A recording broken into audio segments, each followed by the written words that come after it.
Hello po sa inyong lahat mga ka-crypto. Ako po si Pinoy Crypto Trader at sa video na ito ay atin pong pag-uusapan ang aking technical analysis dito po kay Pepe ngayon pong December 3 taong 2024. Pero quick update lamang po tayo rito kaya diretso na po tayo sa pagte-technical analysis sa kanyang daily chart time frame na ito. Ayan, masasabi ko pong matamlay ang kalagayan ng market ni Pepe ngayon. Kaya sa tingin ko ay patuloy po siyang makakaranas ng consolidation dito. Ayan, sa pagitan ng ating major resistance line dito at ang nabasag po niya na minor resistance dito. Yan, nabasag po niya ito noong nakalipas na November 29.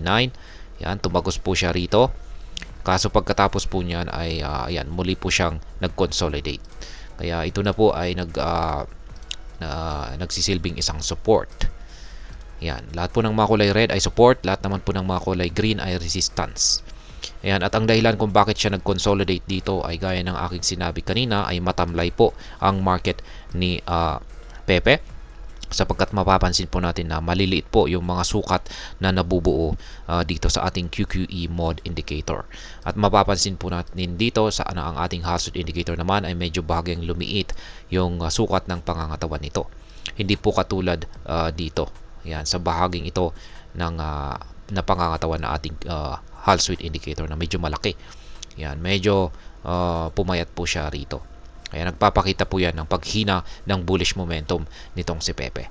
Pero wag po tayong mag-alala kasi habang nananatili pong kulay green ito ay bullish pa rin ang kalagayan. Nananatiling mas nakakalawang pa rin po ang bullish momentum ni Pepe. Malamang ay yung kanyang nararanasang consolidation na ito ay malamang ay nag-iipon lamang po siya ng sapat na puwersa o nagpapahinga pa siya. Kaya pag mapapansin po natin ay dito po talaga siya nagko-consolidate dito sa ating major resistance line na 40 digits 2428 at saka ating major support dito na 40 digits 1723. Yan, dito po talaga siya nagsa-sideways. Kaya ayan.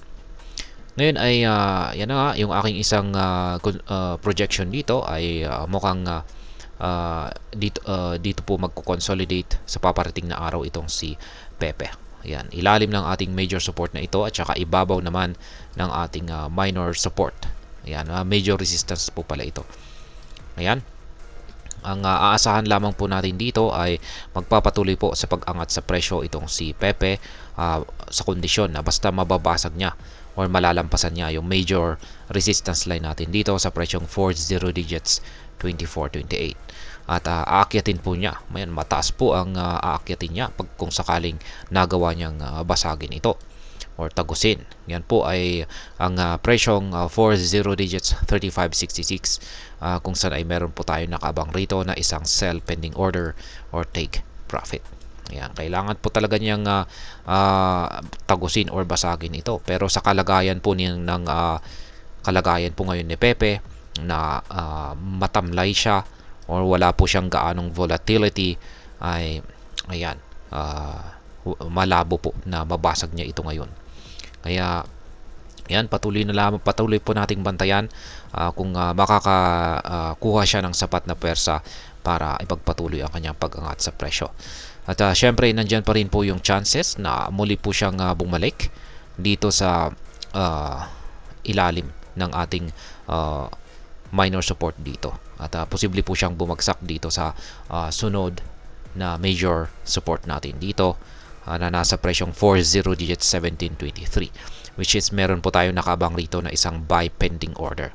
Kaya yan po yung gusto kong mangyari para makabili na naman tayo rito. Kasi nakapag-take profit po tayo rito nito pang nakalipas na November 14. Para kung pag makabili tayo rito ay meron na naman po tayong ibebenta dito sa mas mataas na presyo. Kaya ayan.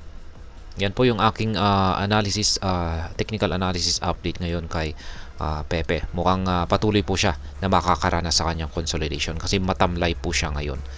Yan, parang wala po siyang ganang gumalaw or yan, ang palaka ay lumulundag. Kaya si Pepe ay isang palaka kaya mukhang wala po siyang gana na lumundag.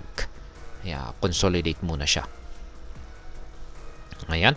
Sa mga bago lamang po rito ay check na lamang po ninyo ang description ng video na ito para malaman kung anong platform at mga indicators ang ginagamit ko dito. At hanggang dito na lamang po tayo sa video na ito mga ka-crypto. Marami pong salamat sa panonood. Ingat po tayo lagi at God bless po sa ating lahat.